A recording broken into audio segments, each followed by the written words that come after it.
Vesi on füüsilise elu jaoks hädavajalik. Samal moel on eluvesi, see tähendab vaimne vesi, meie hingeelu jaoks hädavajalik.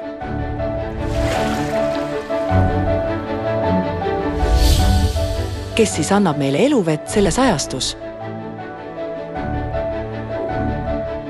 Piibel ennustab, et vaim ja mõrsja annavad eluvett.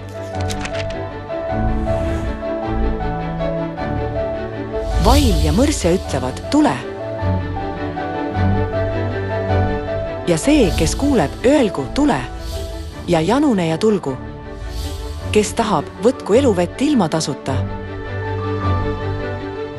Kes on siis vaim ja mõrsja, kes annavad meile sellel ajastul eluvett?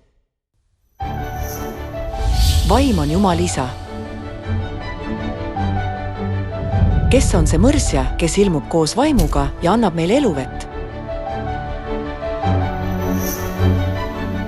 Tule, ma näitan sulle mõrsjat, talle naist. Näitas mulle linna, püha Jeruusalemma, mis on alla tulemas taevast Jumala juurest. Piibel õpetab meile, et pruut on talle naine, taevane Jeruusalem. Keda sümboliseerib taevane Jeruusalem. Ent ülalasuv Jeruusalem on vaba naine, kes on meie ema.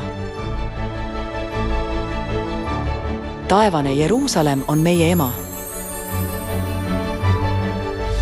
Teisisõnu, Jumal ema ilmub selles ajastul vaimu mõrsana.